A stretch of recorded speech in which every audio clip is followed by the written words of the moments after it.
Yo, today we're talking bulletproofing the knees and really making that whole lower body chain unbreakable. So this first exercise is simply a deep squat to a seiza sitting position, right? But it's how we get there that is very important. So I start here in my deep squat. Now, if you can't do this already, then you may need to elevate those heels here. From here, what I'm going to do is I'm going to drive up onto my toes, okay? Now from here till the knees get about parallel to the ground, this isn't so bad, right? Most people can do this decently. Now it's this motion of bringing the knees down to the ground that gets challenging. So in the beginning, set your hands on the ground or on a chair next to you and slowly push your hips forward, keeping your hips extended, and lightly touch those knees to the ground. Now what I want you to do is bring your hips forward, boom, flip the toes around, sit down into our seiza position. So now we're getting a good stretch here through the shins, through the feet. Now what we're gonna do is we're gonna reverse the motion. So I wanna bring my hips up, boom, dig the toes in, place my fingers on the ground, slowly bring those knees up here, and we can finish in our squat position, okay? Now let's try to do one without the hands. This is where we eventually want to get to. We're driving on the toes here. The knees are coming forward. We should feel a lot of tension in the front of our quads, and we're slowly gonna let those knees come down to the ground without clanking them down too hard. We switch the feet. We sit here. You can take a second, relax, breathe, and let's go back.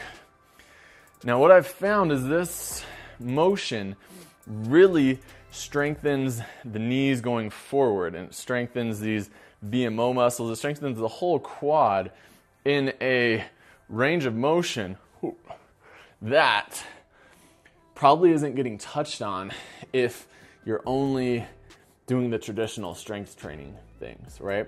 So learning how to control this through the foot, through the knee, through the hip, through my torso, proved to be very effective at turning on muscles in my lower body and controlling my lower body in a way that I never could have done before, okay?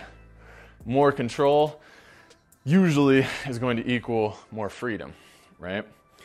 Which is kind of a paradox. There are a lot of other ways to strengthen the VMO, your quads, but this way really gives you control if your knee ever has to come past your toes, which, here's a hint, if you're doing anything athletic, it will. And if you never do that, then we have more of a chance for risk of injury.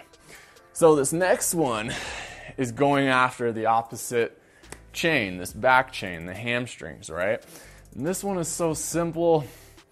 I wish someone would have just smacked me in the face and said, hey, learn the basics before you go out there and start trying to be a superhero. So that's what I'm telling you to do. Socks is really great for this one. And both of these are in our free bulletproof knees routine. So if your knees are clunky, if you're having any trouble there, or if you just want to get like really awesome strong knees and be able to do sissy squats and stuff like that, this is the routine for you. Now this is just a very simple hamstring curl, right? So we're strengthening the hamstring to be able to pull, which is what running and sprinting is essentially. So I'm going to start on my back.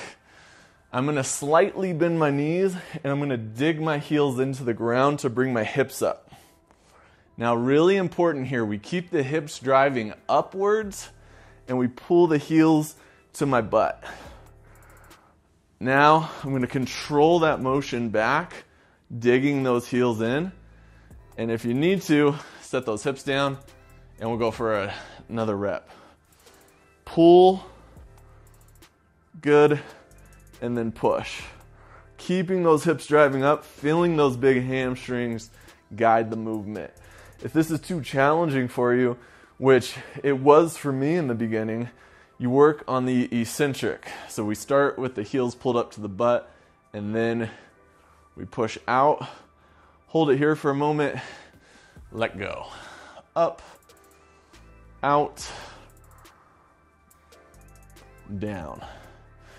Now, what a lot of you will find, even if you can squat a lot of weight, even if you're super athletic, you're gonna be shaking like Bambi here. And that just means we got a weak link and we need to bring up this hamstring under this knee bent position.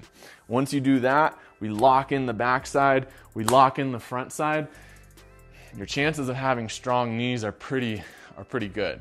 There are some other things, of course, that we need to take a look at, and we do that in Bulletproof Knees, but these two things will give you a lot of bang for your buck. I'm giving you the opportunity to learn from my mistakes. If you're having knee pain and you keep on doing the same thing, you're gonna get the same results. You're gonna keep on having clunky knees, and you're going to keep on being in pain. Take the time to step back and to focus on gaining different ranges of motion, different control in your body. This is always going to pay off in the long run. You'll get back to doing whatever that sport or exercise that you want to be doing is in the future. Sign up for Bulletproof Knees. There will be a link in the description. Like the video, subscribe to Strength Side. As always,